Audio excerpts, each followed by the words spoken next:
Hi, guys. Good morning, and welcome back once again to the EdWord. I'm your host, Eddie, and in today's video, I will be discussing what I thought of season 2 of the Netflix show The Rain.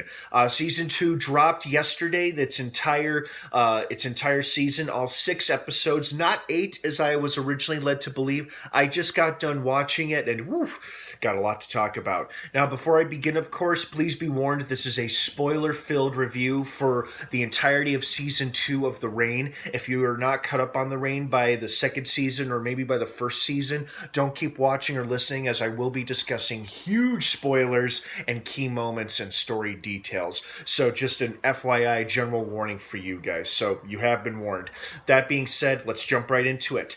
Okay, season 2. Not bad. I liked it. I think I liked season 1 a little bit more. I just felt like it had a bit more of an adventure feel to it, which is always appealing to me.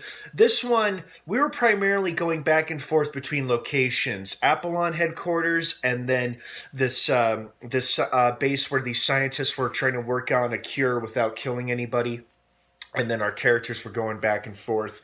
I mean, this season had no shortage of big character deaths or shocking moments, and that good old struggle for survival feeling and vibe that you want in every good post-apocalyptic story. You always want to have a tone or a feel for the struggle for survival, and this season definitely did that. Explored relationships between our two main characters, Simone and Rasmus, between the brother and sister. Simone and her lover slash friend Martin, and Martin and his good friend Patrick. And then of course the ill-fated Leah and Jean. That was tough to watch. I did not like seeing her go. And then I thought to myself, you know what? We're due for a major character death, and I bet, yep, sure enough, there she goes. She walks in front of the big horrible black cloud of death, and she's dead. Yikes. Oh man, but you know what this season did do that I'm very pleased with is that this season answered a lot of questions. It answered the question that Rasmus is patient zero and he cannot be cured. They thought they cured him by the end of the season. It turns out he's still as strong as ever. Simone even goes as far trying to kill him in order to save Martin from him. And his body automatically heals itself from the bullet wounds. So now he's practically superhuman. It's like all he has to do is get triggered emotionally, and then he could just shoot out this virus from his body, killing anyone in his path, making him incredibly dangerous. And now they can't kill him, apparently. So not only is he still walking around and breathing, but now they can't kill him. And now he's walked his way all the way over to the bad guys at Apollon headquarters. And now Sarah, the girl that he kissed, the one we thought we had died, and I thought, oh, well, there's our second major character death. I felt like one might have been too short, but nope, there's our second major character death, and it's poor ill-fated Sarah, the ill Sarah. But then, of course, within the final 5 seconds of the season finale, the 6th episode, she awakens, and now it looks like she's just as infected with her red glowing eyes as well. And now it seems like she can be a lethal carrier as well.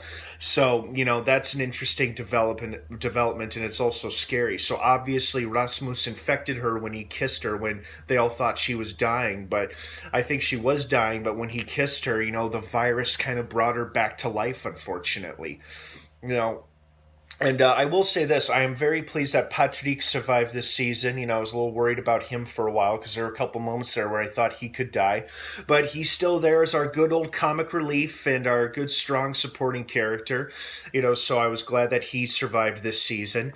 And I'm curious as to where the show could go from here, because now the group is splintered. Gene has kind of separated himself from the group, although it seems like towards the end there he snapped back to reality, or at least hopefully came back to his senses. So maybe they can try to maybe he can try to make up to his friends, saying, hey, sorry for trying to kill Rasmus and trying to kill you all. But in the meantime, there's still Simone, Martine, and Fie. And now they've got Sarah, who's apparently alive and well. I don't know if Sarah's going to stick with them or not. But what's curious is, like, now that Rasmus has gone off to Apollon, like, what's the next move for them? Are they going to go back and try to rescue him? Or are they just going to try to stake out and survive on their own, knowing that he can't be cured and this virus seemingly will never go away? Because it feels like the more you try to hurt the virus, the stronger it becomes.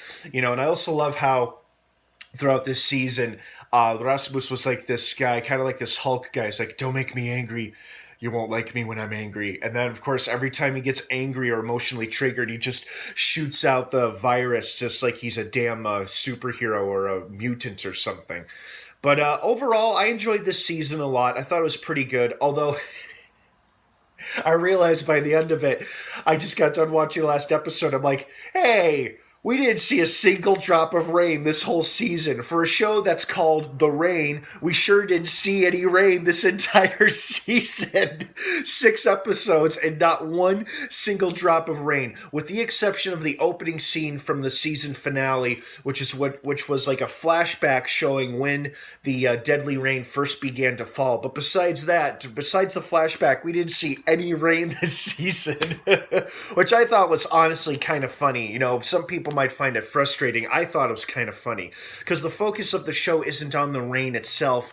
It's about the characters, their journey together, their relationships, and just how quickly things can go from bad to worse. So I'm hoping they do a third season. I would be very curious and excited to see a third season. I really enjoyed this second season. It gave me pretty much what I wanted to see. What did you guys think? Did you like it? Did you love it? Did you hate it? Were you expecting more, expecting less? I want to hear your thoughts, opinions, and your feedback down below in the comments section. Thank you so much for watching. The Rain seasons 1 and 2 are now streaming on Netflix. It's an enjoyable watch if you enjoy shows like The Walking Dead, Fear the Walking Dead, and Falling Skies, and Black Summer, Z Nation. Any post-apocalyptic fans out there, this is the show for you. Have a wonderful rest of your day. Thanks again for watching, and of course, until next time, may the Force be with you.